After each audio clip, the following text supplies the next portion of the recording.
et en plus c'est pas un problème, il aime frotter. Bienvenue à tous ceux qui arrivent, tous les gens de YouTube. Là on est sur Twitch, donc c'est une petite rediffusion YouTube, on va monter l'Alpe d'Huez. N'hésitez pas, pour tous les gens de YouTube, à venir sur Twitch. Il y a le lien en description. Et là on devrait pas tarder à monter, du moins arriver au pied de l'Alpe d'Huez. Je vous avoue que je flippe un peu, je sais pas trop comment ça va se passer, mais en tout cas, merci à vous d'être là. Coucou YouTube, salut YouTube, voilà. Donc on va pas parler beaucoup dans la vidéo. Ça va être un peu compliqué. Je compte sur le chat pour m'aider. Bon là ça va, on est en un bon entraînement, on va faire 5-6 km avant la montée. C'est pas assez mais bon, ça fera mieux que rien. Salut White Light. Il va forcément y avoir des dégâts dans cette côte. Pas forcément d'attaque, mais forcément des dégâts, c'est inévident. Voilà. C'est qui est échappé? C'est Char. Ah Mike. Ah Michael Char. Ah, putain il marche fort lui. Encore un kilomètre, hein, c'est pas sûr même qu'il arrive en tête. Bon alors la montée elle est où là? Le TGV de Clermont. Le TGV de Clermont-Ferrand c'est Cavagna, c'est ça non? Ouais Willy, mais bon moi en danseuse là-dessus sur je suis pas à l'aise en danseuse sur déjà qu'en course ou quand je roule je suis rarement danseuse, alors là encore moins ici. Donc là on devrait pas tarder à arriver au pied. On est en train de repasser évidemment Tim Wellens, prise de Venins bien placée. Très bien placé dans la roue de Rémi Cavagna. Ah bah voilà. D'après moi c'est là le début de l'Alpe d'Huez les gars. Première explication, en tout cas la course ne va pas se jouer ici. Non? Ou pas? Tim Wellens qui revient dans la route, ses coéquipiers ici en troisième Bah il n'y a position. pas de chrono qui sont enclenchés donc je sais pas. Benoît Cosnefroy également très bien placé. Ah t'as des problèmes de genoux Willy? Serge Van Der Sen qui n'est pas conservé par la formation de Cossudal. Pedersen, Qui a fait son boulot. Ouais, je vais pas m'amuser à mettre la plaque. incroyable. Hein, Sachant que je vais rester sur le petit plateau toute la course, du moins tout l'entraînement. Là on a les favoris qui sont placés. Au bout de la ligne droite, d'accord. Julien Alaphilippe.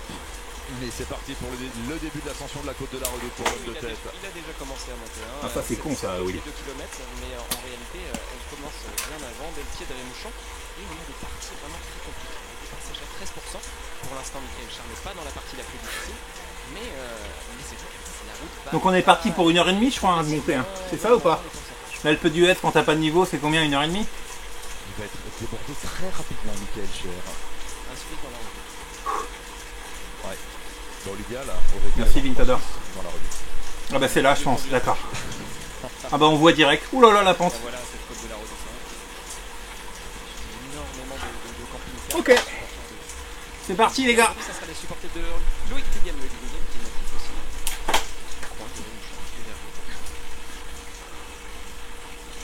Le dernier liégeois à avoir gagné. Moi, je suis pas dans la merde. Hein. C'est Philippe Gilbert en 2011 et avant c'était Joseph Bruyère. Donc c'est bien, il y a à droite les tracés avec les virages. Pour savoir à quel virage on est. Il va, comme on l'a dit tout à l'heure, taper la tête. Ah ça commence direct à 10%. Ils sont très compliqués. Ok. C'est 212, 215 km à l'avant. Merci Lele. Seulement dans les pourcentages les plus forts. Hein. Je me suis pas repesé White. Et à l'arrière, et bien c'est la formation Sunweb qui roule. Petowski, toujours bien placé. Allez. Sanchez.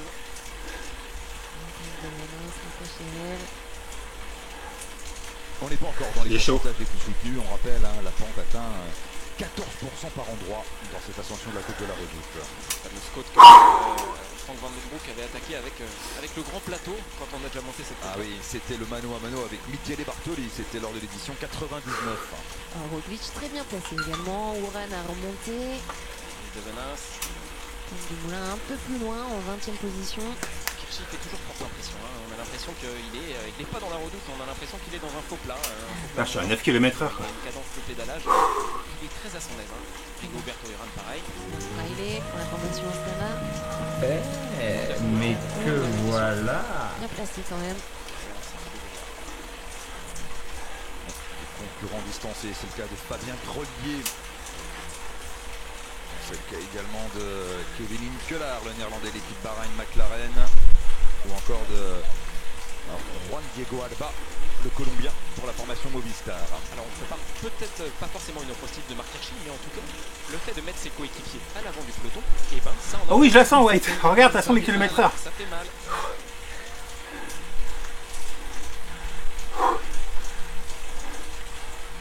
Les principaux favoris, hein, Richie Porte, Marc Hirschi, Julien Alaphilippe, Michael Katowski, Tim Willems, Primož Roglic, Benoît Cosnefroy, ils sont tous devant. Hein. Le vainqueur, sans entamer le suspense, le vainqueur est dans les 15 premiers de ce peloton, c'est une évidence. Wood bien placé.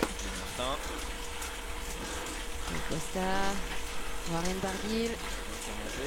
1 km encore, voilà. C'est une roue. Les pourcentages sont les plus soutenus. C'est une roue de 14 kg On peut pas attaquer à ce moment-là. Hein. On se qui va demande simuler la pente. pourquoi il y a pas d'attaque, parce que les risques de Venance montent tellement vite que c'est impossible d'attaquer. On voit la plupart des concurrents commencent à être distancés. Il y a un écrémage par l'arrière.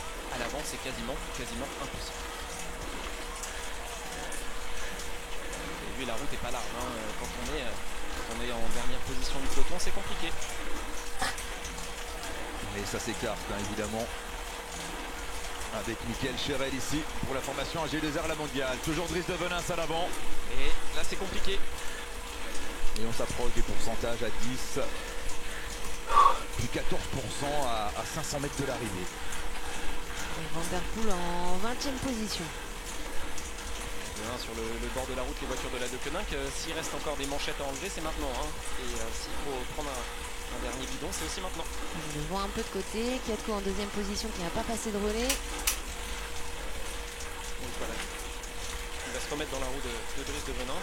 Il va lui dire certainement de ne pas accélérer. C'est pas à lui de faire ça pour l'instant. Il a légèrement un vent de côté. Alors est-ce que Dries de Venins va durcir le rythme? Que lui a dit Julien Alaphilippe? Derrière, c'est terminé pour la plupart des concurrents qui n'ont pas forcément été acteurs parce que cette course est une course d'usure. On rappelle qu'il y a 257 km de 400 mètres de dénivelé et c'est très dur derrière. Ouais, on retrouve tous les favoris dans la roue de Dries de Venins. Julien Alaphilippe, Marc Hirschi qui accélère à 500 mètres du sommet. C'est là que les pourcentages sont vraiment durs. Avec Richie Porte, Michael Woods, Tadej Pogacar qui est là également, Loïc Ligon. La porte qui semble facile également. Roglic qui a un peu reculé. Devant où, Willy? Une photographie de ce qui se fait de mieux dans le peloton actuel. Allez, premier virage. Hirschi sont à l'abri. Bien à l'abri du vent. Roglic est là. Benoît Cosnefroy un peu plus en frais. Et que Il est là, Mathieu Van Der Poel. toujours un équipier avec lui. Peloton groupé. Effectivement, il sort d'une course terrible qui est le Mont Tour. Hier, on rappelle qu'il a fait 50 km échappés, qu'il est venu remporter la victoire finale d'une course à étapes. Et le lendemain, il est sur une des courses les plus dures du monde. Chapeau. Bon travail, hein, de Dries de Venins. Hein. Presque au sommet de cette côte de la Redoute. On va pas tout de suite basculer. On est au sommet. Et là, ça ne bascule pas, on va avoir une petite logique au plein montant.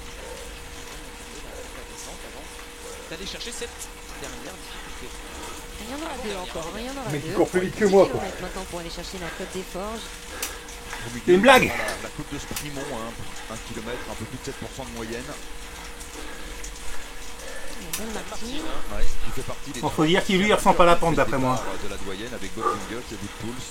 Kemna qui est un petit peu reculé, qui était bien placé pourtant au pied. Oui, c'est Sanchez dans la route de Voilà. Martine.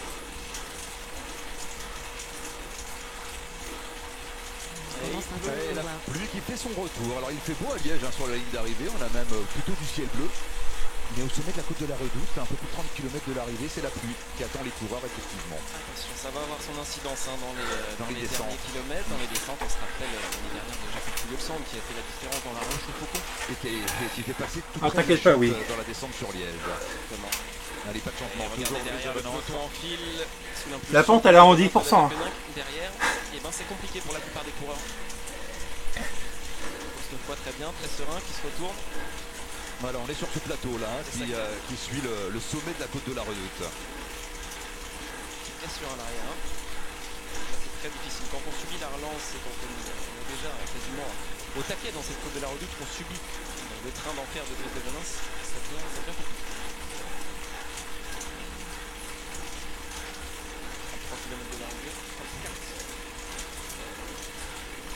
Nicolas 31. Liberty 41. Il nous aura pas beaucoup GG, les gars. éclairé. Bon, si ce n'est que voilà, Julien Alaphilippe a l'air très bien. Il fait travailler Driss de Venins. Alors pourquoi Tiff Benlop n'en mettrait pas une petite pour préparer le terrain pour Marc Hirschi? Pourquoi pas? En tout cas, il vient aux côtés de son leader. Je pense qu'on va certainement se consulter. J'ai pas vu Tadej Pogacar. Ah, il était bien présent au sein de ce peloton. C'est vrai qu'il est un peu frilé, Pogacar.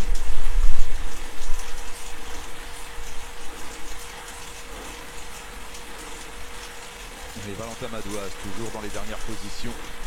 C'est compliqué ce que fait Valentin Madouas. Alors peut-être qu'il n'est pas en capacité pour l'instant de remonter, mais la course est bien plus dure à l'arrière. On l'a vu, il y a les chutes et il y a surtout le fait qu'on subisse les relances, on va subir les descentes, la route est mouillée et que la course, elle est là, elle est devant. On a toujours un peloton qui va se reformer, un peloton de plus de 100 coureurs. Eh oui, Johan, oui, je vous vois lever les yeux au ciel, mais c'est la vérité. Encore une fois, c'est les coureurs qui font la course, c'est pas le parcours. Bon. Bon, je dis 100, il y a une petite cassure quand même là. Le premier peloton de 60 coureurs. On figure la plupart des favoris. Effectivement, on a vu Michel Kwiatkowski, Julien Alaphilippe, Mathieu Van Der Poel, Marc Hirschi.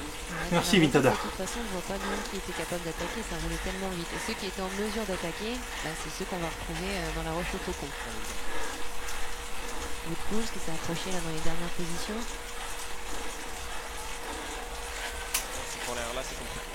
Quand on se situe à 30 km de l'arrivée dans les dernières positions et quand on a un Driss de Venins qui fait la relance avec un Julien Alaphilippe dans la roue, d'ailleurs, il n'y a plus qu'un équipier, Julien. On a vu Van Sevenant dans les dernières positions. En tête de peloton, effectivement, le jeune Maurice. Derrière, il va pas lui servir grand-chose.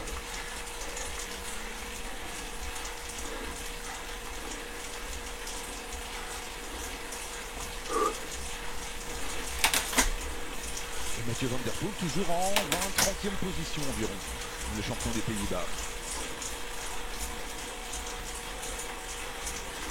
Antoine Dumoulin, il est plus concerné par Liège-Bastogne-Liège qui est la flèche wallonne. Il est là dans les 10 premières positions du peloton. Avec Chris Neyland également pour la formation Israel Startup Nation. En compagnie de Dan Martin. Ici, c'est des portions un peu délicates parce qu'on a 10 km pour aller chercher la prochaine difficulté. Si Julien ne demande pas à Driss de mettre un petit frein, on va sûrement assister à des attaques. Et du côté de la formation de Koenig, on a envie que tout le monde arrive groupé au pied de la dernière difficulté. La côte des Forges pourrait servir de tremplin malgré sa courte distance. Ah, mais il ressent pas, Vintada. Il ressent pas la pente, ça se voit. Pas possible. Tout le monde attend, tout le monde ne passera pas la côte de la Roche au Faucon. Et ça va certainement être le money time parmi les favoris. Mais on voit qu'il y a un peloton de encore 80 coureurs. On aperçoit que Moyens qui ne quitte pas les 10 premières positions du peloton. Il attend son moment. Ah oui, mais c'est pas trop tardé non plus, parce que dans la côte de la Roche au Faucon, il y aura plus explosif que lui, ça c'est sûr. Allez, la traversée de Sprimont. Ah, pas lui en tout cas. On est à 15 km du pied de la Roche au Faucon. Il y aura avant la côte des Forges.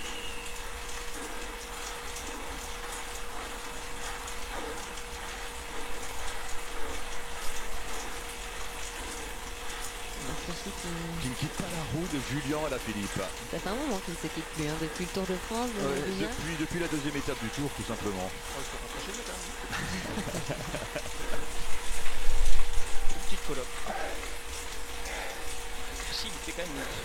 Julien fait toujours impression parce qu'effectivement, ils ont ce même gabarit, les deux coureurs. Marc Hirschi et Julien Alaphilippe. Cette taille. Ils sont pas très grands. Ils sont musclés. Et ils sont un peu posés pareil sur le vélo. Et il va enlever le chasuble. Tom Dumoulin, Van Sevenant, voilà, qui remonte là pour la Deceuninck Quick Step. Dans son style caractéristique. Van Der Poel, Primo Roglic. Hugo Hull pour la formation Astana, bien placé. Zaguerre. Toujours le Guéguen. Et Tadej Pogacar qui est là. Je fais note. Il était aux côtés. Franck Bonamour qui est là, aux avant-postes de ce peloton pour la formation Arkea Samsic. Voilà. Guillaume Martin qui est un peu reculé.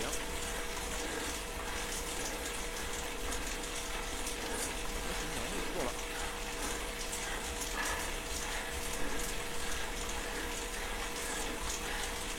Allez, on est dans le faux plat de Sprimont.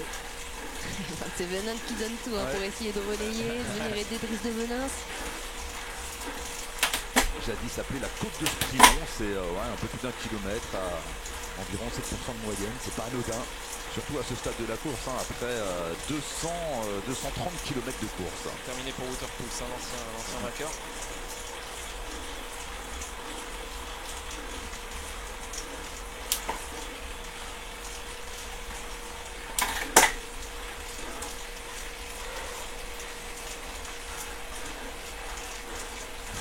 Merci Jean. Toujours là pour la formation Cofidis également. Courane.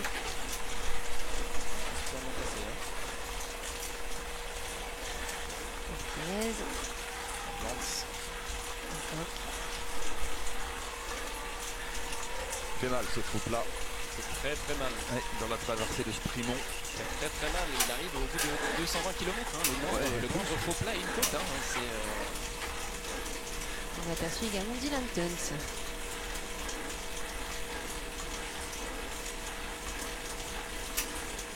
Alors Van Sevenant, semble-t-il, est venu donner un coup de main à Driss de Venance à l'avant. Il n'a pas duré longtemps ce coup de main, hein, parce qu'il s'est déjà, employé pour revenir en tête de peloton. Il a 22 ans, il n'a pas encore récupéré de sa longue échappée de mercredi. Alors Tadej Pogacar est bien là, avec Sergio Henao à ses côtés. La plupart des coureurs en profitent pour s'alimenter. On va rentrer vraiment sur cette dernière phase de course quand on veut resucrer l'organisme. Mais ben c'est le bon moment, il faut mettre la main à la poche, il faut boire, il faut s'alimenter, on a de Michael Kwiatkowski. Parce que la défense est bien GT7, elle va être énorme à la fin. C'est Franck Bonamour devant de la formation RTL. C'est pas Warren Barguil là. Il est là, il a un peu sur la droite. Exactement.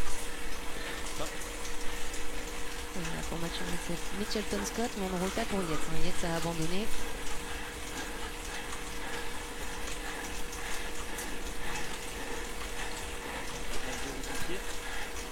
Hélène, bien qu'elle est dans la roue du champion du monde. Guillaume Martin qui fait son retour aux avant-postes. Désolé les gars, mais je peux pas parler. Matteo Jorgensen également pour la formation de Vistar aux avant-postes.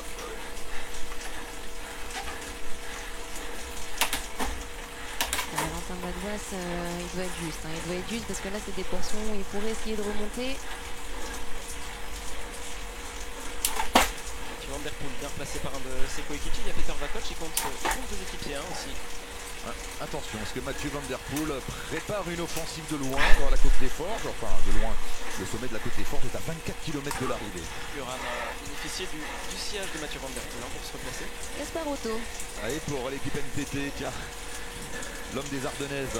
Et là ça frotte entre Van Der Poel, entre Julien Lafilippe. Là on fait pas semblant. Petit Fort, c'est un moment qui ne va pas trop aimer. Droite. Et là derrière c'est dur, on est pratiquement à l'arrêt pour les coureurs. On subit la relance, on subit la course. Encore 3 km pour arriver au pied de la côte des Forges.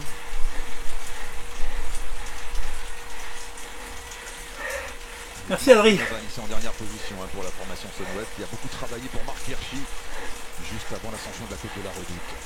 On est sur des routes qui sont pas très larges, d'où l'importance de vraiment garder les premières positions du peloton. Mais des routes qui sont sèches, on a une petite averse au sommet de la côte de la Redoute, et là ça s'est calmé, heureusement. Toujours la formation de Koenig Quick-Step. Merci Willy. Et puis Michael Albasili, et oui, c'est le barreau d'honneur. C'est le dernier jour de son ancienne vie, c'est ça, dernier jour de course pour Michael Albasili. Ah, c'est beau ce qu'il fait. Ouais, c'est magnifique. Quel barreau pour le Suisse. Deuxième de Liège-Bastogne-Liège en 2016. 2 podiums sur la Flèche Wallonne également. Vainqueur à de nombreuses reprises d'étapes sur le Tour de Romandie et le Tour de Suisse. Sur ces routes. Et Michael Albasili donc qui attaque à 27 km de l'arrivée juste avant l'ascension de la côte des Forges. Bravo au vétéran suisse qui aura 40 ans dans 2 mois. Il fait partie de ces coureurs vraiment qui sont qualifiés de coureurs de classiques ardennaises. Il est par cœur, c'est pour ça. Il sait très bien, avec son expérience, il pallie sa forme qui est forcément descendante, parce que quand on a 39 ans et qu'on court avec des gamins comme Marc Hirschi, comme Tadej Pogačar qui ont 22 ans, imaginez, c'est tout un monde, ça pourrait être presque son père. Mais on lui fera pas de cadeau à Albasini en tout cas. Ah non. Non, bon, il faut être capable hein, quand même d'attaquer à ce moment de la course. Ouais, de sortir, le fait de prendre ne serait-ce que 50 mètres, c'est déjà un exploit là pour Albasini. Ah, bah, il le sait, hein, c'est pas non plus le moment propice pour attaquer. Derrière, on met déjà tous les favoris en place. Je pense qu'il avait besoin pour sa fin de carrière. Allez, parti comme ça, je récupère les gars. C'est pas bête du tout parce qu'on se rend compte que Julien Philippe, il n'a qu'un coéquipier devant lui, la Dries de Venance, et que le peloton s'amoindrit. Ce qui est dommage, c'est qu'il n'y a pas d'autres forces en présence. Il y a toujours 27 venantes. Hein. Ça va mon Timbo? Quel joli barreau là pour Michael Albasini. Il y a un autre coureur, hein. Alors je ne pense pas qu'il Ça, soit. si j'avais 20 kilos en moins. En ce moment, c'est Tom Putain. Lezer qui dispute sa dernière course aujourd'hui. Le néerlandais de la formation Jumbo Visma. Celui qui avait failli devenir champion du monde en 2016 à Doha.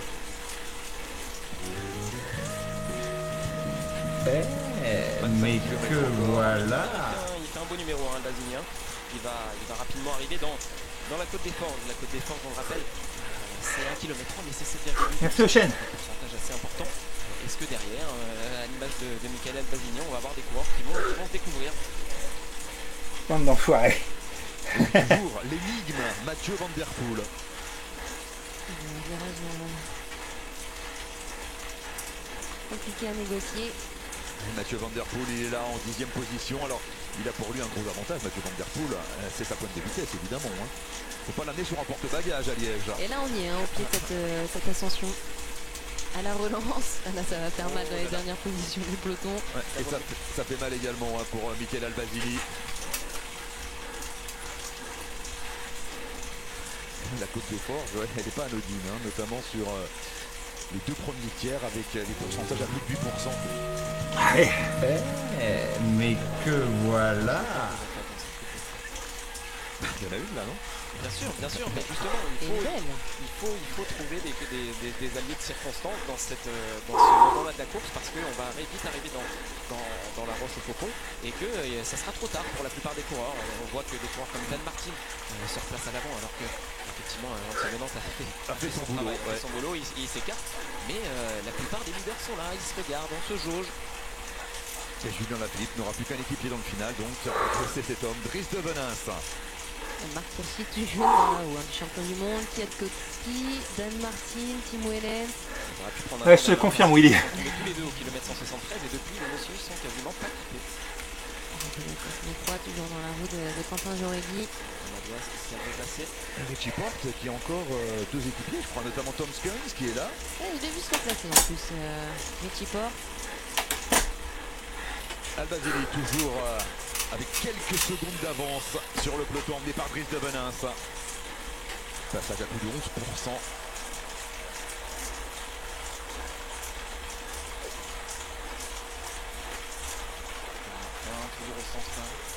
Au centre du peloton, bien au chaud. Prévu Serrada est toujours là également. Primoz Roglic dans la route Tom Dumoulin. Tom Dumoulin va même le remonter. Dumoulin et Valentin Madois. Du haut de la Groupama EPJ. Pogačar. Tous ceux qu'on aura retrouvés au championnat du monde, hein, sont bien présents. Il n'y a pas de surprise sur une course de 257 km généralement. Christian Baragui est toujours là également hein, pour la formation Alpecin Phoenix. Moi, je l'ai fait il y a 15 ans en vélo. Cool, évidemment. Bien sûr. Mais je faisais 25 kilos au moins. Enrico Gasparotto qui mine de rien et lui aussi à l'image de Michael Albasini. C'est de suite d'ailleurs. Maintenant qu'il a pris la nationalité suisse, il était italien à l'époque. Il a gagné l'Amstel Gold Race. Il a gagné l'Amstel et il l'a gagné 2 fois même. Il l'a gagné 2 fois, mais il l'a gagné avec l'équipe Circuit Atlantique. Absolument. En deuxième division. Allez, Michael Albasini qui jette ses dernières forces au sommet de la Côte des Forges. Ce serait bien qu'il bascule en tête le Suisse. C'est dur cette Côte des Forges. C'est clair. 100%. C'est clair que dans le nord, il y a des belles patates, mais pas aussi longues. C'est remarquable hein, ce que fait Albasini avant de tirer sa révérence après plus de 40 ans. Moment très émouvant là pour le Suisse.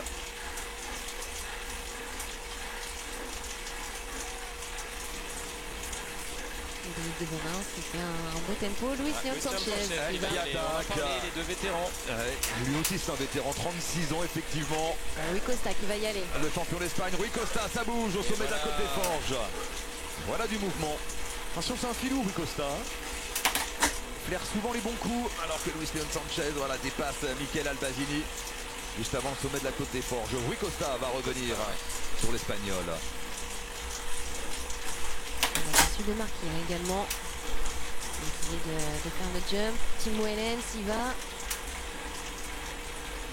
Démarqué. Tim Wellens. Tim Wellens il veut pas y aller, il ne bouge pas. Il sait très bien que les favoris sont derrière, sans faire repense à Luis Leon Sanchez.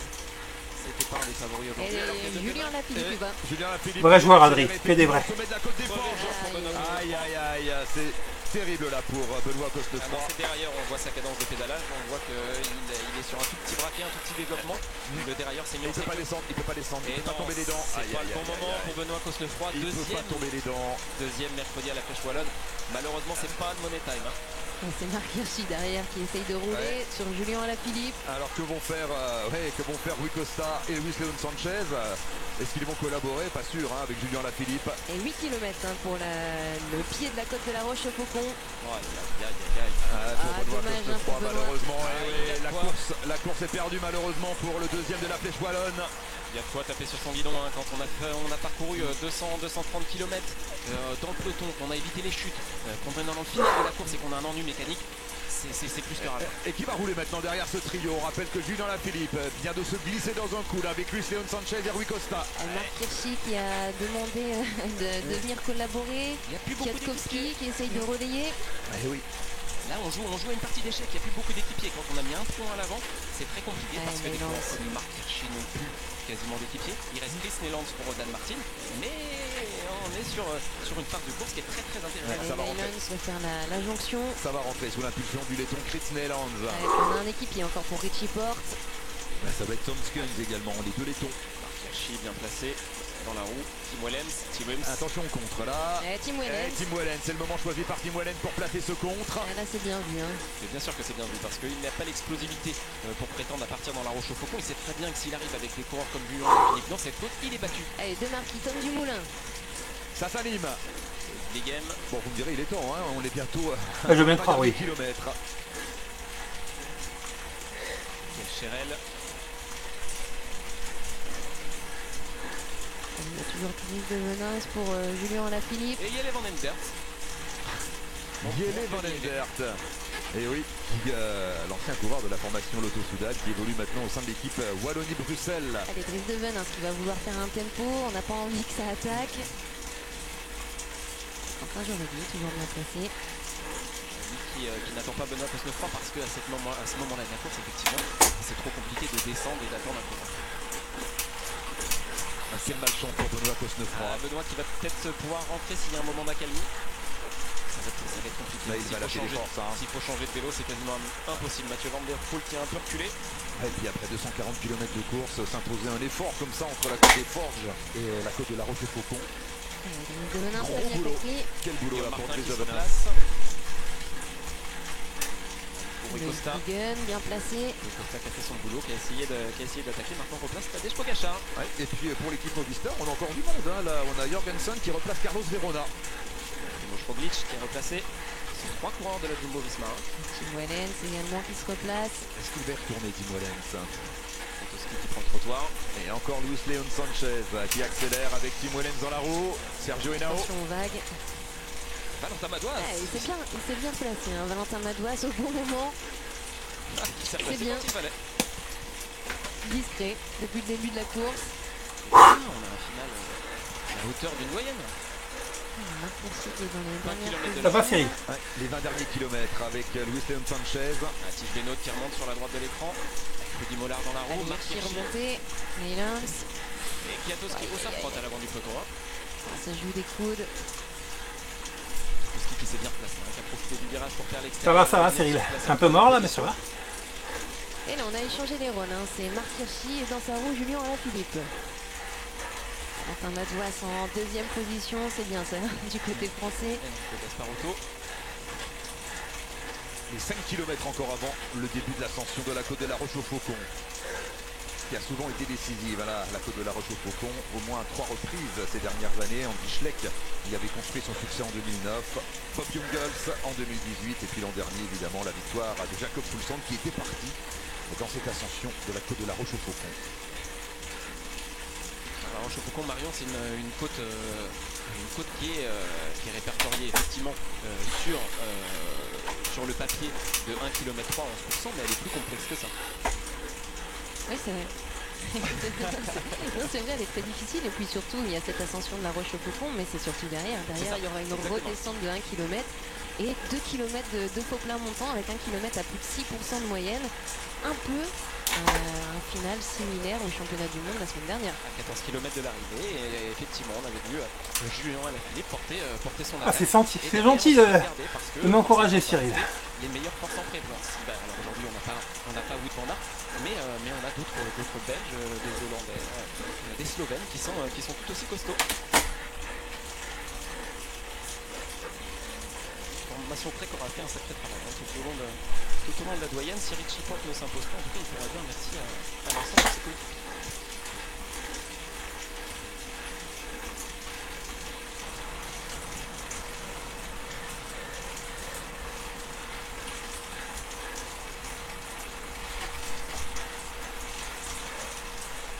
Deux coureurs ont été très discrets jusqu'à présent.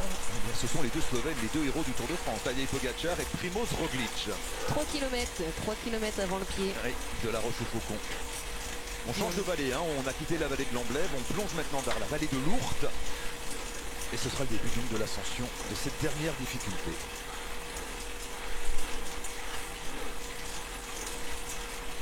Martin qui essaye de se replacer comme du moulin dans la roue Primož Roglič.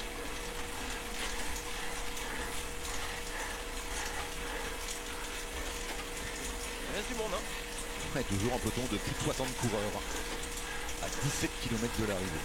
Après 250 km de course exactement. Il y aura moins de monde au sommet de la Roche-au-Faucon. J'allais dire, alors si tu connais pas, ferme ta gueule. dans la roue, Dries Nevenes, Ah putain. Julien Alaphilippe dans la roue, Matej Mori, Avec humour. Michel Kwiatkowski. Casco un peu esselé, mais qui profite un peu des équipiers de la formation Sunweb, de Tige Benoît, de Dries Nevenes pour De Koning. Cette arrivée placée au pied de cette Roche-au-Faucon, parce qu'on rappelle que vraiment le pied est très dur avec des passages à 9,8%, 13%, et qu'il faut effectivement arriver en Moins de 2 km avant le pied de l'ascension.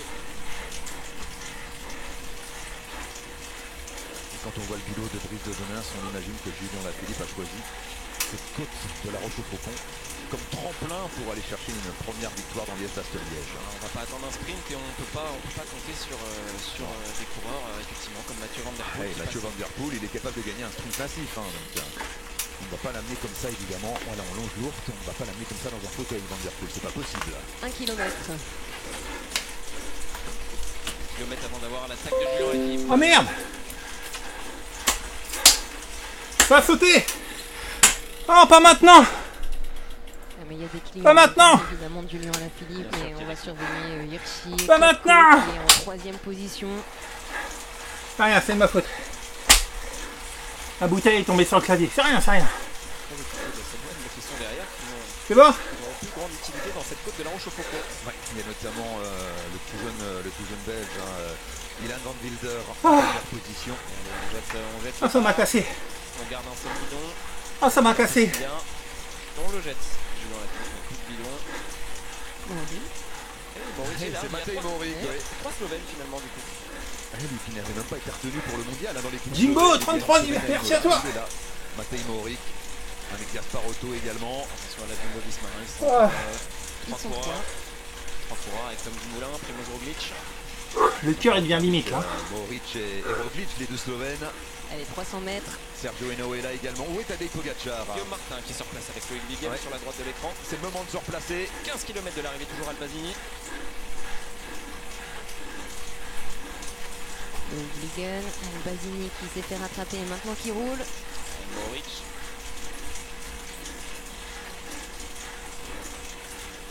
Allez, tout le monde a pointé la route Julien Lafilippe, mais qui sera capable de suivre le champion du monde dans l'ascension de la Roche au Faucon? De toute façon, il a la pancarte Julien, il l'avait, il l'a eu, il a su démontrer que quand il a un maillot, que ce soit un maillot jaune, que ce soit un maillot distinctif, il arrive à se transcender. Il a beau avoir la pancarte, s'il a les jambes aujourd'hui comme il les avait à Imola, c'est une évidence que personne ne va pouvoir suivre la route. Moins de 15 km. Et c'est parti. C'est parti pour l'ascension de la Roche au Faucon. Dernière difficulté de ce Liège-Bastogne-Liège. Les pourcentages tout de suite, hein, on rentre tout de suite dans le vif du sujet dans la côte de la Roche au Faucon. 9,1% dans le premier kilomètre et ensuite le passage à 12-13%. Allez, Hirschi qui a enlevé son bidon, qui a bu un dernier coup. On veut s'alléger au maximum dans les forts pourcentages. Il a toujours Tige Benoît à ses côtés, Marc Hirschi. Dries de Venance qui fait le tempo. Pour l'instant, voilà, Julien Lafilippe qui s'est retourné. Et une première fois. Comme dans la redoute, un Dries de Venance qui fait un tempo tel que pour l'instant c'est compliqué d'attaquer. Hein. Tatuco. Mathieu Van Der Poel, il va en mettre une. Ouais, ça parle là dans Ah, les c'est oui. oreillettes. C'est la moitié là? Derrière, bien sûr, Je crois pas. Et c'est Je crois pas que je suis à la moitié. En personne. Pas encore. Primoz Roglic, sans doute même. 1 kilomètre du sommet.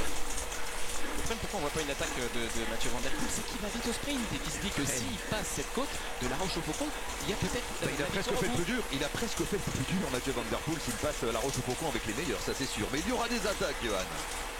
C'est pas possible autrement. Hugo distancé, Yann Backlund distancé, c'est une élimination Allez, par l'arrière. attention, Julien Lafilippe dans la roue de Tom Dumoulin. Dries de Venance s'est écarté. Maintenant, on va s'expliquer entre Cador. Il est fort, Primoz Kwiatkowski Roglic. en 3ème position. Et Moric qui est toujours là. Rudy Mollard en 6ème position. Ouais, Warren Barguil, on ne voit pas pour l'instant. Support bien placé. Et Pogačar a l'air fort aussi, hein. Les deux Slovènes, il y en a 3 Slovènes dans les 10 premiers. Il est là, Pogačar. Voilà. Wood. Et Michael Woods, qu'on a peu vu, c'est vrai, mais il est toujours là, Michael Woods. Et derrière, c'est en train de casser. Tim Wellens Tim qui Wellens commence qui à se faire distancer. Rui Costa également à l'arrière. Allez, Julien Lafilippe, toujours dans la roue de Tom Dumoulin qui fait le tempo. C'est ce que je fais, c'est ce que je fais, oui. Regarde le cœur, il descend. C'est dur derrière. Tige Benoît qui a bien travaillé. On monte un gros tempo là pour Tom Dumoulin. Winston Sanchez distancé. C'est Rob Power là qui cède là, pour la formation Web. Winston Sanchez également à son tour. Ah, j'ai passé un niveau, c'est bon ça. Allez, Tom Dumoulin qui se retourne pour voir où est Primoz Roglic. Il monte très fort, très vite, hein, Tom Dumoulin. Ouais, ça fait mal à tout le monde.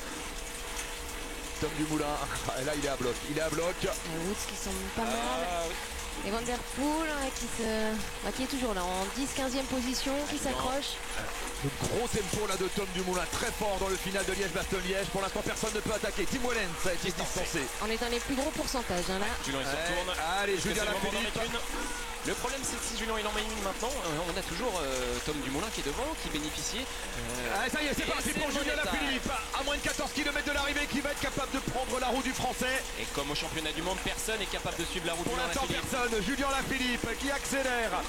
Hirschi, Ah, Philippe, il a démarré. va pouvoir y aller. Est-ce que Marc Hirschi va pouvoir faire le jump, boucher le trou C'est immédiatement? maintenant, on sait jamais. Hein. On l'a vu à Imola, quand on laisse 15 secondes à Julien Lafilippe, à 14 km de l'arrivée, c'est terminé. Marc Hirschi, Julien Lafilippe. Le duel continue sur les routes de Liège-Bastogne-Liège. Ah, il se passe un truc entre les deux. Et il revient, Marc Hirschi. Il est fort. Il est très fort, Marc Hirschi. C'est le même gabarit, c'est la même. Et Roglic est là. Roglic qui revient également. On Pogačar, l'attendait, Pogačar est là aussi, Michael Woods. Alors que Kwiatkowski est en retrait. On retrouve les favoris de Liège-Bastogne-Liège, bien évidemment. Voilà. Et 200 mètres avant de basculer. Ouais. On a revu Roglic dans le final du championnat du monde. Liège-Bastogne-Liège, Adrien. Il semble pas trop mal aujourd'hui, Roglic. Et là, faut pas se regarder. Allez, on bascule au sommet. Une petite descente Un d'un kilomètre. Et ça va remonter derrière. Et on remonte pendant 2 km. Faut pas attendre Michael Woods, hein. Il faut pas attendre Kwiatkowski non plus. C'est des coureurs qui sont rapides. Où est Mathieu Van Der Poel? Il n'est pas là, Mathieu C'est Van Der plié Poel. derrière. C'est plié derrière. On a 3, 4, 5 coureurs. On a Primoz Roglic, Julien Alaphilippe, Marc Hirschi, Kwiatkowski avec un temps de retard. Kwiatkowski. Qui va pouvoir certainement rentrer Et puis avec Woods. cette petite descente d'1 kilomètre. Ce qui va nous faire. Ah, le cul me refait mal, c'est dingue ça. Bah, quasiment les 6 favoris. Hein. Quasiment les 6 Et favoris. les 6 favoris annoncés ce matin au départ de Liège. Peut-être que cette côte, elle est certes terminée. Ils sont passés au sommet, mais on a une partie Et décevante. Woods qui n'est toujours pas rentré, hein, qui aura du mal, je pense. Ils vont pas l'attendre. Hein. Ouais, allez, Marc Hirschi. Kwiatkowski, il va bénéficier justement. Ouh, ils vont pas l'attendre non plus, Kwiatkowski. Ouais, là, il faut que Woods prenne tout de suite la roue de Kwiatkowski. Et là, ça va remonter hein, pendant 2 km. on a un ça final. va, entre Hirschi et Julien Alaphilippe. On a un final absolument royal. Alaphilippe, Hirschi. Julien il est très fort. Roglic, Il fait tourner tout le monde, hein, c'est ce qu'il faut faire. Pogacar et Kwiatkowski qui va rentrer. C'est ce qui va rentrer, qui n'a pas attendu Woods. Woods il va rester en carafe. Ouais, parce qu'il se retourne Woods, ça veut dire qu'il n'a pas les moyens de revenir dans les roues, tout simplement le Canadien. Le vent va bien collaborer jusqu'à quand? Parce que quel est le coureur le plus rapide sur un sprint comme celui de loin? On rappelle qu'on a 257 km. Même un coureur comme Roglic va vite au sprint. Mais bien sûr, et puis Kwiatkowski également. Julien, Kwiatkowski, Pogacar. Hein. Sauf que cette montée de la Roche-au-Faucon elle n'est pas terminée. On peut encore avoir quelques attaques. Ah, encore 2 km maintenant. Ça continue avec le forcing de Julien Alaphilippe. Alors, on ne veut pas trop passer le relais hein, pour l'instant. Ça s'agace du côté du français. Alaphilippe voilà qui incite les autres à rouler. Ah, mais c'est des relais timides. Hein. Kwiatkowski qui vient juste de faire la jonction, qui a peut-être aussi besoin de souffler. On n'est pas sur des coureurs amateurs là, on est sur des coureurs qui ont beaucoup Woods, d'expérience. il était pratiquement rentré et derrière le peloton n'est pas très loin non plus. Le peloton, où est-ce qu'il en reste? Le groupe de poursuivants, oui. 5 coureurs en tête, pas des moindres. Les archi favoris, Primož Roglic. Bah, on a le vainqueur du tour, on a le champion du monde. Et Van Der Poel qui roule avec Richie Porte. C'est trop tard derrière. La course est devant. Ils ne rentreront pas. Ouais, et puis il y a Tom Dumoulin, il y a Tige Benoît dans ce groupe. Dan Ils Martin vont également. pas collaborer. Dan Martin, Et il fait Guy l'effort. Warren Barguil est là. Barguil, Avec Guillaume Martin également. Zaguirre. Gorka Izagirre. Quand on a Julien Alaphilippe, Primož Roglic, Tadej Pogacar, Marc Hirschi et Michal Kwiatkowski devant, il va falloir s'employer pour aller rentrer. À 11 km de l'arrivée, c'est fini pour Woods. Il va être repris par l'avant-garde du peloton et par les poursuivants. La victoire, ça va se jouer entre ces 5 coureurs de tête, à moins qu'il y ait un marquage. Il était rentré à quoi 50 mètres, Woods. Oh, même pas. Et Kwiatkowski ne l'a pas attendu. On sait très bien que Woods il va vite. Et là, il faut collaborer sur ces 5 coureurs de tête. Ils sont pas loin derrière quand même. Hein. Allez, Marc Marc Hirschi qui attaque. Il est très fort, Marc Hirschi. Marc Hirschi avec Julien Alaphilippe dans la roue qui va être capable de faire l'effort. Roglic. Un petit peu juste, tout comme Kwiatkowski. Kwiatkowski est trop Qui juste. peut pas, qui s'est mis dans le rouge pour rentrer, mais là il est incapable de suivre l'accélération d'Hirschi. Ouais, Roglic aussi, largué. Marc Hirschi, Julien Alaphilippe, c'est le tube de l'été, c'est le tube de l'automne. Et ça se prolonge sur les routes de Liège-Bastogne-Liège. Quel coursier. Marc Hirschi, il a une santé, il est sur la brèche depuis la fin du mois d'août, depuis le début du tour, et il est toujours là. Les deux Slovènes derrière qui vont certainement collaborer pour essayer de rentrer sur les deux coureurs. C'est maintenant qu'il faut rentrer. Marc Hirschi va certainement demander le relais à Julien. Est-ce que Julien va lui donner le relais? Ça, c'est pas évident parce qu'il est trop fort, Marc Hirschi.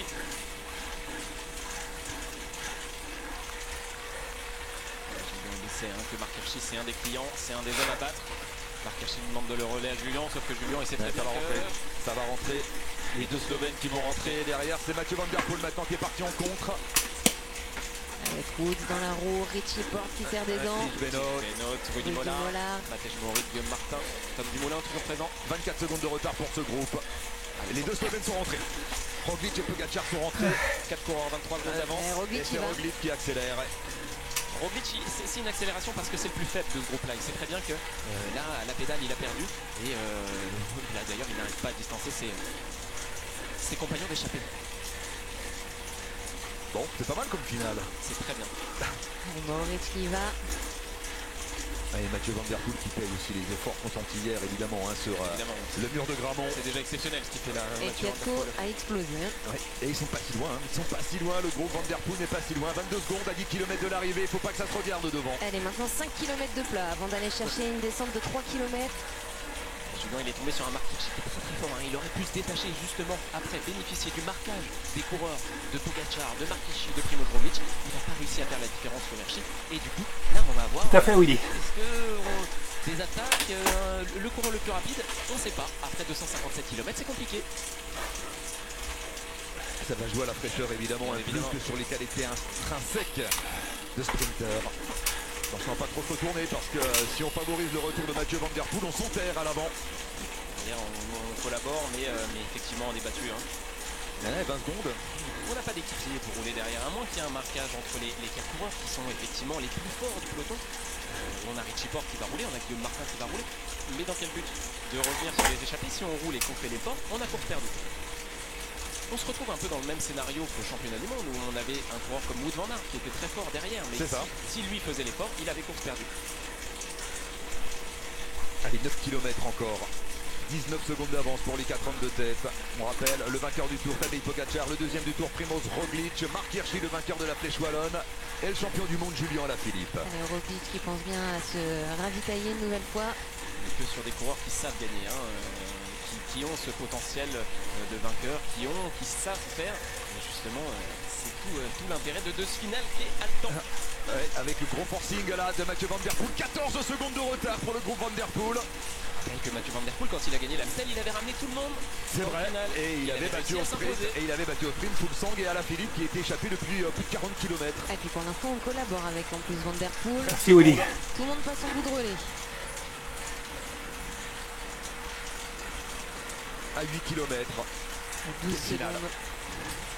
Ouais, ben oui, il y a Rigoberto Urán évidemment, il y a Michael Woods là, pour la formation Education First. Et Chiport qui passe en 9 relais. secondes, ça va rentrer. Est-ce que ça va rentrer? Il y a toujours Kwiatkowski qui est intercalé. On ne rentrera pas parce que mine de rien ça collabore bien à l'avant. On a Kwiatkowski qui est en carafe, qui va se faire attraper par le groupe de poursuivants. Mais les devant, on fait pas semblant. Il est pas loin pourtant Kwiatkowski, mais il sait très bien que c'est terminé. Ouais, tout seul c'est impossible hein, de rentrer sur les 4 hommes de tête. Kwiatkowski voilà, qui attend le retour du groupe Mathieu Van Der Poel. Toujours Et emmené on par y est dans Matej cette Mohoric. descente. Ouais, attention à la descente. Hein. Ouais, c'est là où Jakob Fuglsang était parti tout près, était passé tout près de la catastrophe l'an dernier. Un peu moins de 3 km de descente maintenant. Le forcing. On a des bons descendeurs hein, dans ce groupe. Hirschi, très bon descendeur. Roglic. Plus aucune difficulté hein, maintenant jusqu'à la ligne. On a un vent 3 quarts d'eau. 20 secondes, l'écart qui augmente à nouveau.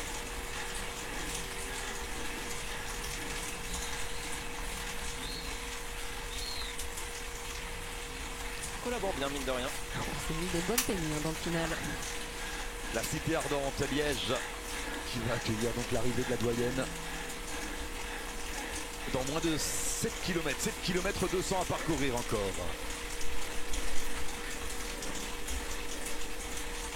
Quasiment linéaire jusqu'à la fin là, quelques ronds-points dans un dernier virage à droite.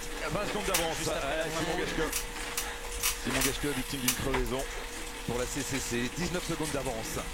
À moins de 7 km de l'arrivée. Voici le groupe des poursuivants. Groupe débattu là. J'ai du mal à imaginer que des coureurs, déjà, ils collaborent avec Van Der Poel, ils savent très bien qu'ils sont battus s'ils arrivent au sprint avec Van Der Poel. Et devant, on collabore bien. Julien Alaphilippe, Primoz Roglic, Tadej Pogacar et Marc Hirschi. Bon, Ah ouais, c'est l'Alpe d'Huez hein. Ça va. Ça rigole pas. on se rappelle que sur les championnats du monde, il avait un peu ratonné. Il avait fait d'ailleurs la une de la presse belge qui avait reproché aux coureurs slovènes le fait que Wout van Aert ne soit pas champion du monde parce qu'il n'avait pas collaboré. Allez, Tadej Pogacar qui roule également, les deux Slovènes qui participent. Pour l'instant, pas de soucis. Marc Hirschi, Julien Alaphilippe également. On va être sur des routes comme ça, hein, jusqu'à Un peu mal au cul. à la flamme rouge. À la flamme rouge, on aura le pont à passer, le virage à droite. Et là, on sera à 900 mètres de la ligne d'arrivée. Avec un vent quasiment de côté sur la ligne d'arrivée, mais qui a beaucoup baissé. Ouais, mais faut pas se regarder. Hein. On a encore en mémoire le final de l'Amstel Gold Race l'an dernier lorsque Mathieu Van Der Poel était revenu à 400 mètres de l'arrivée sur le duo Fuglsang et Alaphilippe. On prépare un sprint du côté de Julien Alaphilippe. Hein. On resserre les calpiers. Ah, On n'a plus de bidon pour Marc Hirschi, on n'a plus de bidon pour Julien Alaphilippe. On s'est débarrassé du moindre gramme qui reste, même si le final est plat. Un final à je suis pas grimpeur Willy du tout. c'est difficile de dégager un favori. Alors sur les qualités intrinsèques, on dirait Julien Alaphilippe. Je suis 1m87, je suis un gros gabarit. De course, Marc Hirschi a du jump. Ah, il semble Les fort en vélos, plus Il Hirschi. est fort, Hirschi, il est très très fort. Julien Alaphilippe, il a le maillot de champion du monde. Attention. En tout cas, quel final. Hein. Allez, toujours 20 secondes d'avance environ là pour les 4 hommes de tête sur le groupe Mathieu Van Der Poel. Ouais, Barguil qui prend la marge du groupe des poursuivants. Il y a de la marge, mais il n'y a rien de trop.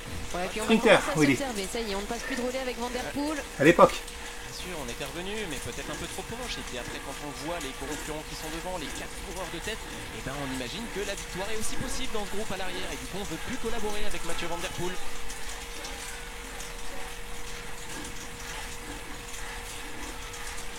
Hichard qui prend son relais.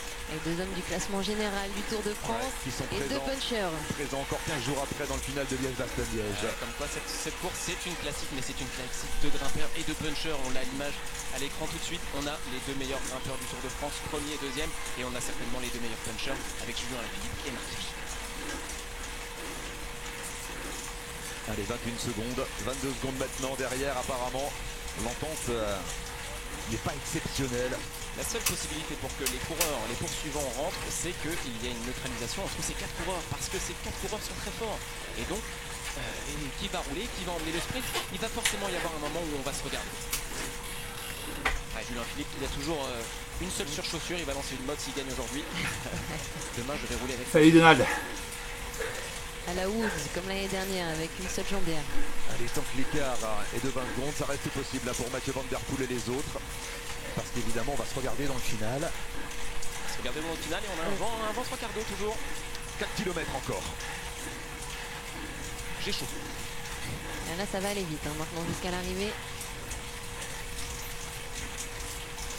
Sur un virage. La plupart des coureurs qui sont devant, les 4 coureurs sont très sereins, ils sont lucides. Il y a tout à l'heure plus de son peu d'image. Là tout marche bien, on se concentre sur le sprint. Et puis ils sont les plus forts, hein, ils l'ont prouvé. Adore la roche au faucon. Ouais, je la ferai en récup, oui. Si j'arrive en haut, je la fais en récup. Elle est partie favorable là au 4 hommes de tête. Hein. Pour l'instant, ils ne perdent rien par rapport au groupe Mathieu Van Der Poel. On s'organise bien, hein. On aurait pu penser que l'image de Primož Roglič, on ne passe pas le relais parce que J'ai mal au cul. il l'a montré sur les 2 dernières ascensions. Sauf qu'au sprint, il peut tout se passer. Attention, Hirschi, un 3e du mondial à Imola. Il a terminé 2e du sprint, débattu pour la 3e place, enfin pour la 2e place derrière Wout van Aert. Il a quand même devancé Kwiatkowski sur la ligne. Primož Roglič également.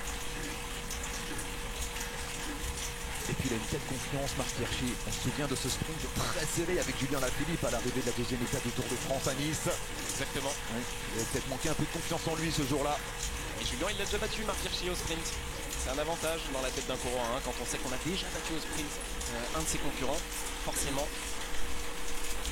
Allez, 22 secondes, 23 secondes à 2 km de l'arrivée. La victoire va se jouer entre les 4 hommes de tête. Et parmi eux, Julien Alaphilippe pour une première victoire française sur Liège-Bastogne-Liège depuis 40 ans et 6 mois que le cyclisme français attend ça. Une victoire dans la doyenne. Mathieu Van Der Poel derrière, hein, qui a pas abdiqué mais qui a Tom Dumoulin dans la roue. C'est fini pour les hommes. Il est le seul à rouler, bien sûr, Mathieu Van Der Poel.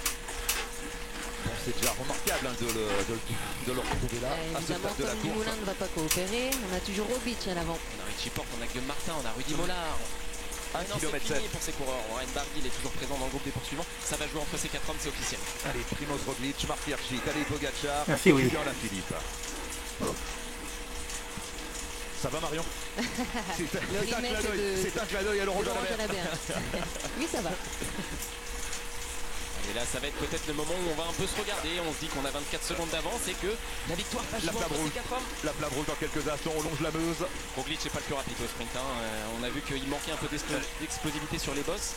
Est-ce qu'il va anticiper à la flamme rouge? On rappelle qu'il y a ce virage sur la droite et qu'on sera à 900 mètres de l'arrivée. Voilà, le virage est à droite. La flamme rouge. Le dernier kilomètre de Liège-Bastogne-Liège. Julien Alaphilippe devant, en tête. Au moins, il peut maîtriser ce qui se passe. Alors le vent dans la ligne droite. Ah, le vent, on l'a vu tout à l'heure. Hein. Il est de la droite. On l'a vu. Allez, attention, Julien Alaphilippe. Ah, il est lucide quand même, Julien. Hein. Allez, c'est Marc Hirschi. Et puis en plus, il a laissé Marc Hirschi mener. Bien sûr, on est comme à la piste là. Hein. C'est des coureurs qui ont l'habitude, des coureurs d'expérience. On va les situer sur un côté des barrières justement pour avoir la vision de ce qui se passe derrière. Et Moritz C'est derrière. Moritz qui a attaqué effectivement dans le groupe Van Der Poel. Et qui revient fort, mais ce sera insuffisant pour Matej Moritz. Hirschi a la meilleure des positions pour l'instant, hein. Situé dans la route Julien Alaphilippe, il est capable de contrôler ce qui se passe. Ne retourne pas trop Julien. Allez, Julien Alaphilippe, est-ce qu'il y va maintenant? C'est encore loin, hein, c'est encore loin. Et on se regarde. Allez, on a 3 coureurs slovènes devant, c'est Matej Moritz rentre à 500 mètres de l'arrivée. Il va rentrer, mais il sera en bout de course, hein, Matej Moritz après un gros effort. 3 Slovènes sur un groupe de 5 coureurs. Allez, Julien Ah, il Alaphilippe. va même emmener le sprint. C'est parti pour Julien Alaphilippe alors que Matej Moritz vient buter dans les derniers mètres. Non, il vient lancer Julien. Il vient lancer, voilà, exactement. Allez, Matej Moritz devant Julien Alaphilippe, Marc Faut pas qu'il Hirschi, se fasse enfermer Julien là. Tadej Pogačar. Julien Lafilippe qui place son démarrage maintenant avec Marc Hirschi dans la Marc roue. Hirschi. Il est devant Marc Hirschi, Oh, Julien il fait une Lafilippe. Qu'est-ce qui s'est passé? Julien Lafilippe qui a fait une vague. Victoire de Julien Lafilippe. 40 ans après Bernardino. C'est pas gagné. Alors, C'est pas gagné, il se relève un peu tôt, Julien. Hein. sur la ligne, c'est Julien Lafilippe. Est-ce qu'il a fait une vague? Est-ce qu'il est sorti de sa trajectoire? Et Mathieu Van Der Poel qui vient Mathieu chercher. Van Der Poel qui termine 6ème. En tout cas, Marc Hirschi a stoppé son effort, ça c'est Ah, sûr. il a Quelle même finale. éclipsé Marc Hirschi.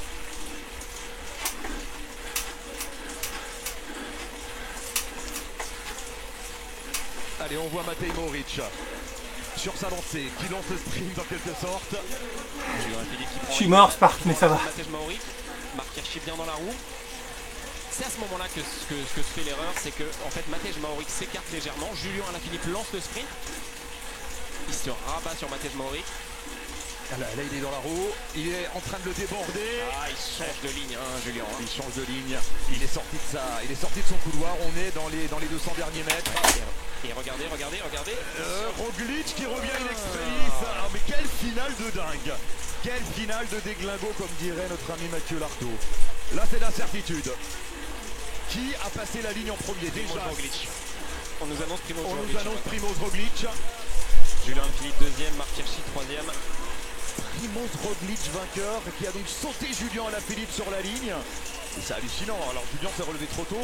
Il lève les bras, Julien. Ah, apparemment, victoire de Roglic. Il s'est relevé trop tôt à la file. Mais on ne sait pas si Julien Alaphilippe va être maintenu à cette deuxième place. À la Philippe, il fait un écart en plus. Et il lève les bras trop tôt. Et il se fait doubler. Sa ligne lors d'un sprint. Il fait un petit écart qui est certainement pas voulu pour Julien Alaphilippe. Mais de toute façon, il est battu sur la ligne par un Mais c'est incroyable. Incroyable. Quel retournement de situation. Primoz Roglic, vainqueur de Liège-Bastogne-Liège. Ouais, c'est bien Primoz Roglic qui est donné vainqueur de Liège-Bastogne-Liège. Et si Julien Alaphilippe est classé pour cette vague, pour avoir quitté son couloir, eh bien il sera classé à la dernière place du groupe auquel il appartenait au moment où il lance son sprint, c'est-à-dire à la 5e place. Là, il est complètement sur la gauche, sur la gauche de l'écran et à droite des barrières. C'était un sprint qui a été complètement décousu. Et là, il a course gagnée et il se relève 10 mètres avant la ligne, Julien Alaphilippe. C'est une erreur. Mais c'est incroyable, une erreur de cadet. Ah non, Ah non, mais c'est pas possible. Ça, pas ça. C'est pas possible, quelle finale. Primoz Roglic vainqueur de la doyenne. Primoz Roglic vainqueur de Liège-Bastogne-Liège. Imaginez que cet homme-là, il y a 15 jours, il a perdu le Tour de France au profit de Tadej Pogacar et il a réussi à se remobiliser, à revenir en forme sur les championnats du monde où on l'estimait un peu sur la pente descendante et il vient s'imposer aujourd'hui sur les Mais quelle journée pour Julien Alaphilippe. Alors bien sûr on va parler de sa chute à 70 km de l'arrivée, mais surtout de cette dernière ligne droite où il sort de son couloir déjà, provoque une petite vague et il touche Marc Hirschi. Il s'éclipse même. Effectivement, il fait une petite vague, mais Marc Hirschi est tellement collé, il l'a collé toute la journée. Julien Alaphilippe, il était dans sa roue toute la journée, bah évidemment. Et puis Julien Alaphilippe surtout qui a course gagnée à cet instant, qui lève les bras 10 mètres trop tôt et qui se fait remonter par Primoz Roglic, une erreur de cadet, mais comment a-t-il pu faire ça Julien? Il pensait que l'homme à battre c'était Marc Hirschi, on voyait pas je pense Primoz Roglic s'imposer. Et sur le fil. Il est là le vainqueur de la doyenne, Primoz Roglic, vainqueur de Liège-Bastogne-Liège. Pas le plus rapide pourtant Primoz Roglic. Hein. 2 semaines après avoir perdu le Tour de France la veille de l'arrivée sur les Champs-Élysées. Il s'impose sur la doyenne. Mais dans quelles circonstances? Oui, bah, c'est net. Hein. C'est net, il y a une demi-roue. Ce qui se passe, c'est quand Julien lance son sprint, il voit qu'il dépose Marc Hirschi. Et pour lui, l'homme à battre, c'est Marc Hirschi. Il ne regarde pas sur sa droite. Il est d'ailleurs, dans un premier temps, sur la droite, sur les barrières. Il voit ce qui se passe. Sauf que quand il se décale sur le milieu de la chaussée, il ne voit pas Primoz Roglic. Et qui revient vraiment le taper sur la ligne. Et c'est le cas de le dire. Bon, pour l'instant, Julien Alaphilippe est toujours classé deuxième. On va rester ensemble encore pendant 10 minutes, hein, bien sûr, pour avoir le classement définitif. En tout cas, le vainqueur, c'est lui. Il n'y a pas de doute, il n'y a pas de souci. Primoz Roglic a fait un sprint régulier et surtout, il a profité du relâchement de Julien Alaphilippe dans les 10 derniers mètres.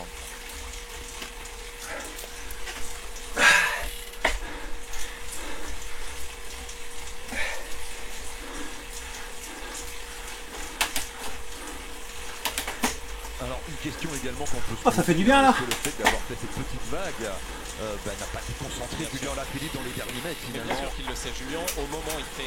C'est pas, on l'a dit, c'est pas des néo-pros, hein, Julien Alaphilippe, Marquichy ou Primož Roglic. C'est des coureurs qui ont l'habitude, qui savent le règlement, qui connaissent un sprint régulier par régulier.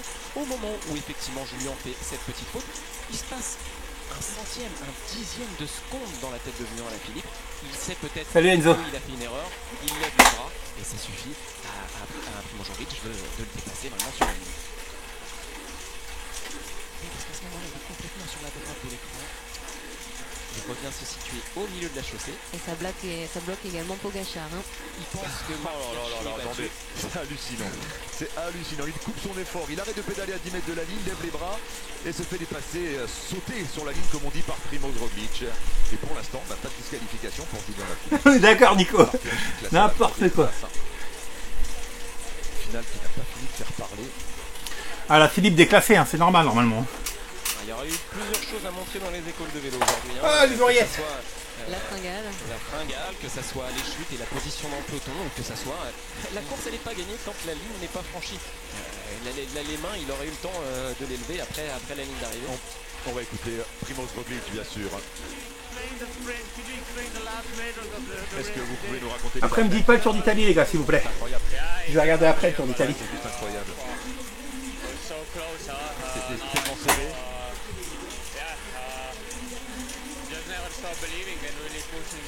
J'ai jamais cessé d'y croire, on a vraiment poussé très fort jusqu'au bout. Et dans les derniers mètres, j'ai réussi à gagner, c'est incroyable. C'est incroyable, vous perdiez le Tour de France il y a 2 semaines, aujourd'hui vous gagnez une grande classique.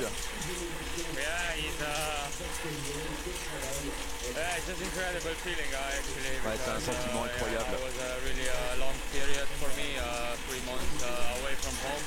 Tu peux ouvrir la fenêtre en grand? Ça fait 3 mois que je suis loin de la maison, ça a C'est été vrai.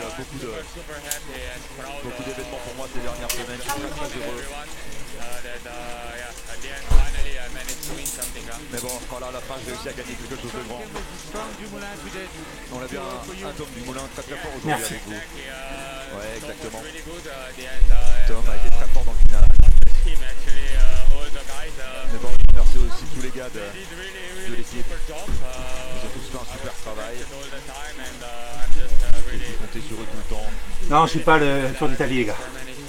Et je suis vraiment heureux d'avoir gagné aujourd'hui.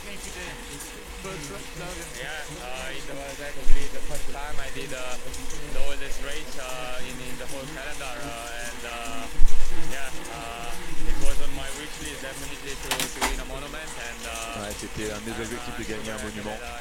Non, mais je l'ai pas, je peux pas le mettre. J'ai réussi à le faire C'est ça que aujourd'hui. je veux dire.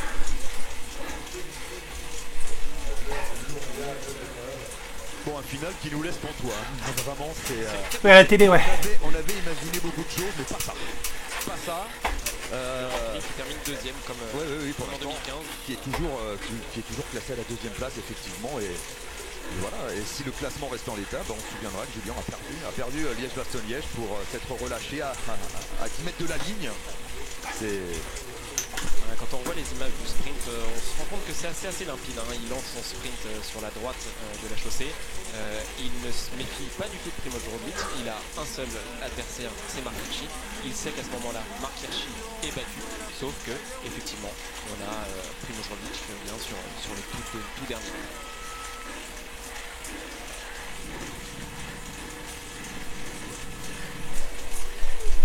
La télévision belge, là, la RTBF qui produit ces images, qui nous propose un résumé de la course avec l'abandon ici de Jay McCarthy.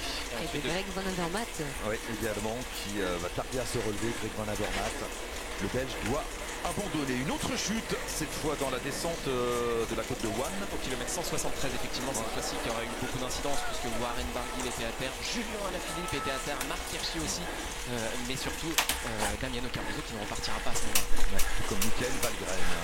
Les rescapés de l'échappée, les 2 Suisses, Gino Meder et Michael Scher pour la formation CCC. Pendant ce temps, Julien Alaphilippe change de vélo pour la 2e fois. Après sa chute, Il change de câble. et ensuite il change de chaussures. Voilà pour Julien Alaphilippe. Pas mal de soucis techniques. consécutif à cette chute dans la descente de la côte de One. À l'avant, Michael Scher est le plus fort. Le rescapé de l'échappée, il a distancé Gino Meder du King d'une fringale. Michael Scher repris au pied de la côte de la Redoute et c'est là que la course bien sûr s'emballe comme chaque année. Avec un gros travail de Dries de Venance pour Julien Lafilippe tout au long des grandes difficultés. Julien Lafilippe et Marc Hirschi qui ne sont pas quittés de la journée. Le barou d'honneur du doyen de la doyenne, Michael Abadini. Et l'attaque de Luis León Sánchez, le champion d'Espagne, qui retrouve dans sa roue Rui Costa et Julien Lafilippe. Des galères pour Benoît Cosnefroy, malheureusement, quelques jours après sa deuxième place à la Flèche Wallonne. Et l'attaque qu'on attendait de Julien Lafilippe dans la dernière difficulté, la côte de la Rochefaucon. Rochefaucon et à l'inverse des championnats du monde à Imola, il y avait un coureur qu'il fallait compter, c'était Marc Hirschi, qui a rapidement plongé dans la route de Julien Lafilippe et on a retrouvé 5 hommes à l'avant et pas des moindres, sauf que Kwiatkowski a été décroché rapidement et on s'est retrouvé avec 2 Slovènes. C'est clair, Nico. Julien Lafilippe. Bon, on sait pourquoi. Et Matej Mohoric qui est rentré dans le tout final de la course. Et Mohoric finalement qui a permis d'emmener ce sprint. Alors est-ce que c'est une bonne chose ou une mauvaise chose? Est-ce que le sprint se s'est passé différemment? L'emballage avec Matej Mohoric donc, qui vient de par la jonction. Julien Lafilippe qui attaque à 150 mètres de la ligne, qui fait une petite vague là sur Marc Hirschi. C'est vrai qu'elle n'est pas monumentale cette vague en plus, mais qui lève les bras trop tôt et qui se fait sauter sur la ligne par Primoz Roglic. Enfin, c'est un vrai vélo, oui. Incroyable. Il débute sa trajectoire, mais bon, c'est pas non plus une vague, c'est pas une déferlante qu'il fait là, Julien Lafilippe sur Marc Hirschi. Mais c'est surtout voilà, cet instant de déconcentration à 10 mètres de la ligne. Ah là, il peut s'en prendre qu'à lui-même de toute façon. On est d'accord Marion, ouais, c'est vrai. On en reparlera, on s'en souviendra très longtemps de ce final de la doyenne. On va noter que Mathieu Van Der Poel prend la 6ème place. Il vient régler le compte derrière à 14 secondes. À 14 secondes. Il fallait pas collaborer avec Mathieu Van Der Poel. Julien Lafilippe qui lève les bras, mais qui n'est pas le successeur de Bernard Hinault au palmarès de Liège-Bastogne-Liège pour les Français, puisque c'est Primoz Roglic qui a toujours cru, qui parvient à s'imposer. On se retrouve la semaine prochaine pour Paris Tour, toujours sur France 3. Le cyclisme continue bien sûr sur France 3. Tout de suite, le jeu 8 chances de tout gagner. Et puis sur France 2, si vous le souhaitez bien sûr, et je vous conseille de le faire, le match de Roland Garros, 8e de finale entre Hugo Gaston et Dominique Thiem. Merci Yo, merci Marion. À bientôt. À dimanche, au revoir. Oh merde. J'ai éteint la télé là. Je crois que je peux éteindre. Suivez le cyclisme sur France 3 avec Swift, application d'entraînement. Swift, un espace. Oh putain. C'est bon, j'ai éteint.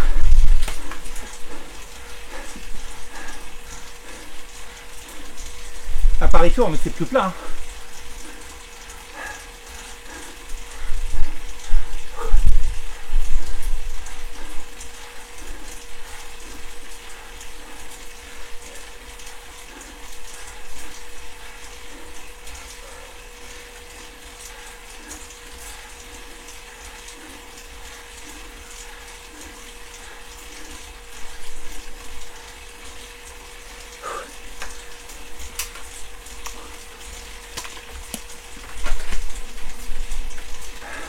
Ferme s'il te plaît, mon loup.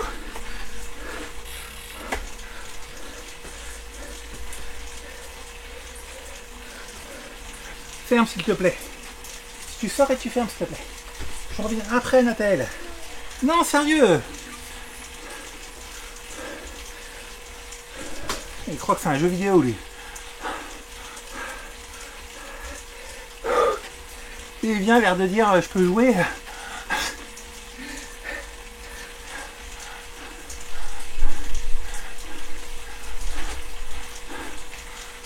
Ah putain, il m'a mis dans le dur, le con. Ouais. Ouais, parce que c'est un jeu, lui. C'est facile, il va en faire.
Ah merde, on est sur une lunette.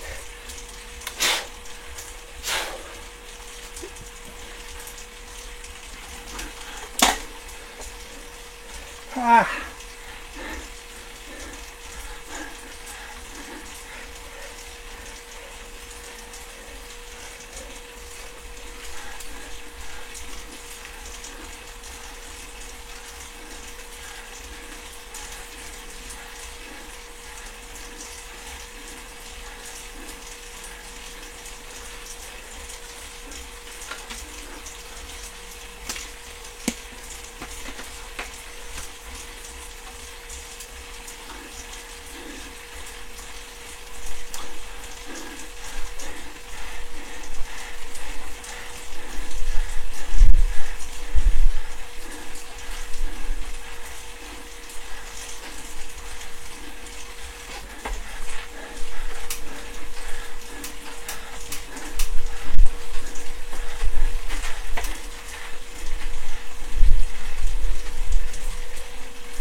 C'est dur là les gars.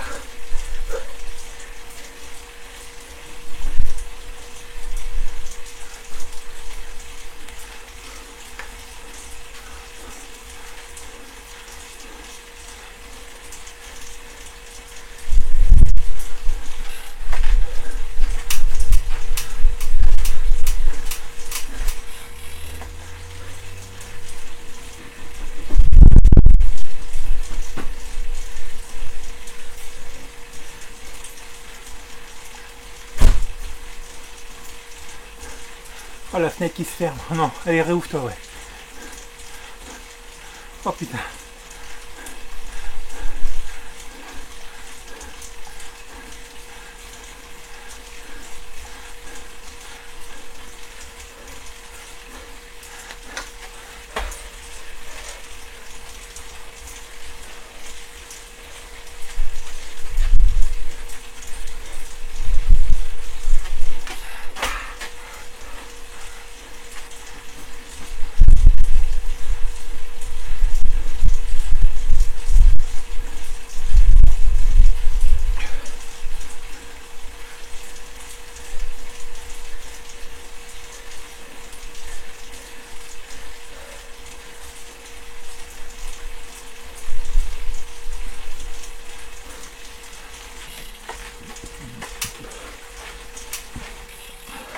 Merci Narco.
Ah.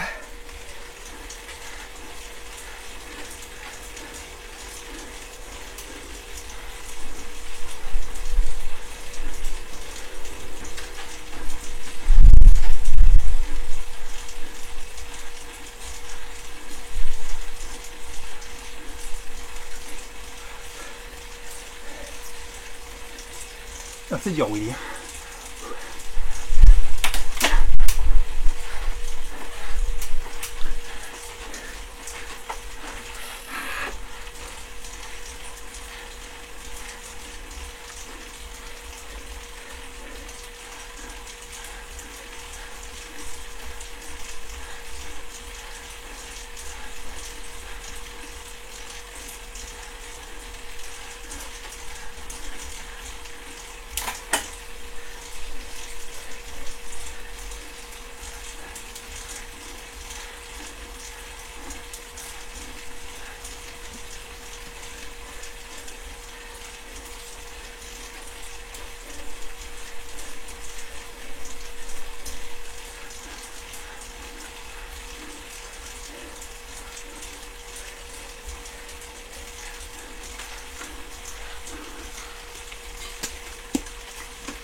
Ah.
Willy niveau 15, GG.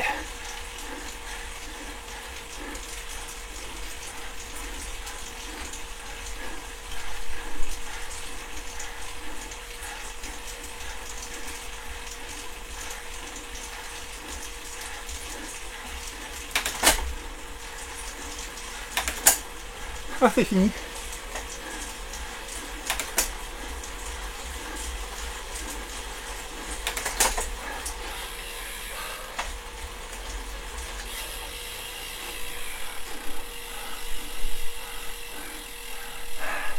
« 1h19:40.